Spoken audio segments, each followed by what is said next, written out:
Gratitude. Gratitude, that is our theme for today, day 16 of 64 days of nonviolence. And to begin with, gratitude is such a healing state to be in when we are upset and angry that something is happening and we don't want it to be this way. We can do this, which is desire what you have. I'm so grateful to my friend Deborah Lee, who has one of these. Also, we have them for each other. Thank you, DL, because you remind me of gratitude every day, not just for your friendship and love, but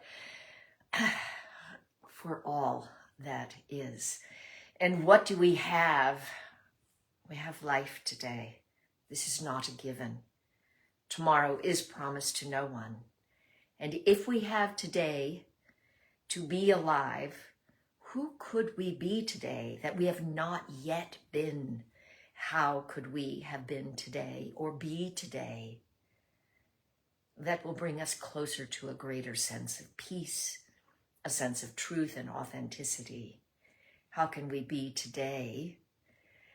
In gratitude is how we can be today. I want to also give my gratitude really to the Gandhi Institute, which in 1998 posted this document about 64 days of nonviolence connecting the death anniversary of Gandhi with the death anniversary of Martin Luther King on April 4th. So January 30th to April 4th, 64 days, which this year concludes the 65th day with Easter.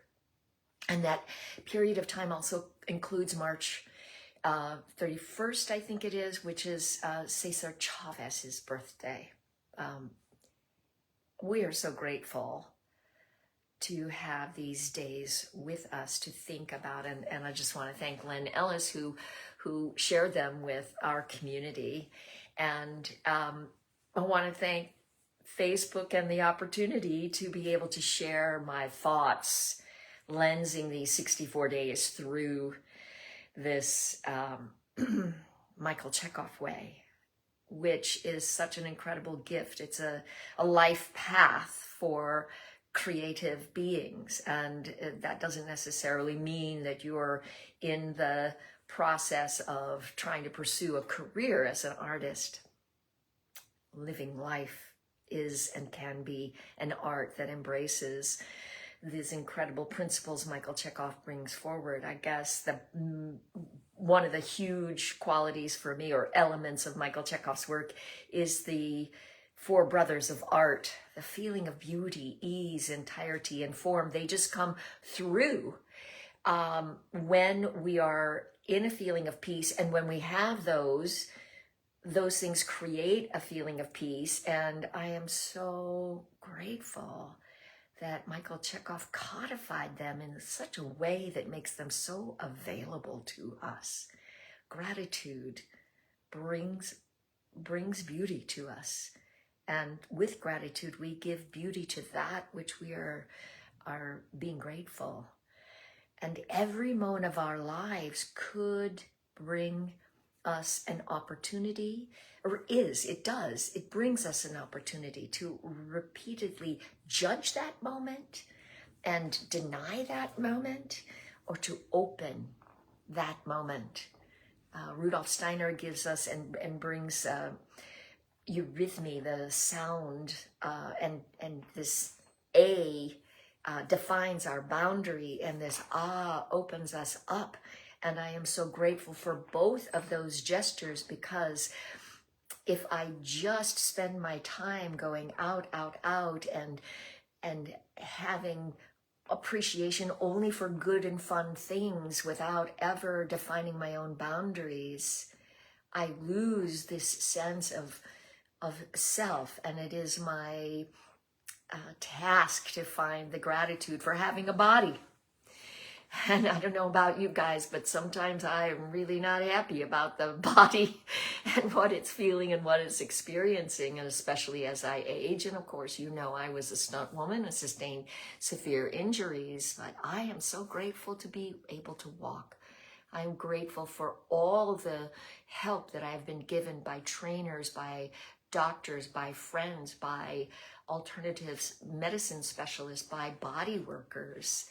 I am so grateful. But I ultimately have to say that the training of the inner self is what has really allowed me to understand how my inner sense of gratitude affects my health, affects the way that I walk and the way that I breathe today. And I'm just so grateful. I'm grateful for you. Thank you for watching this. I hope that you're finding these 64 days to be inspiring to you, and that you are truly looking for ways that you can embrace peace, bring more peace into the world, find ways and things, or find something you are just so mad about existing. I hate that. I hate that. You know, I hate that my arm hurts, or I hate the way the politics are, or I hate the, oh, by the way, I'm just very happy it rained today. So grateful for the rain. Thank you. Bring chimes for the rain. Yes, maybe you're hating the weather you're having. Maybe you're loving it, but can you imagine if you just didn't have any weather? Can we find gratitude for every single thing that we are potentially resenting, that we are resenting in the world, in each other, and within ourselves? Can we find gratitude for the form of our body? Can we be at ease and appreciate the form of our relationships, the form of our wallet or our bank account? Can we find gratitude anywhere, everywhere? Can you? Will you? Will you choose?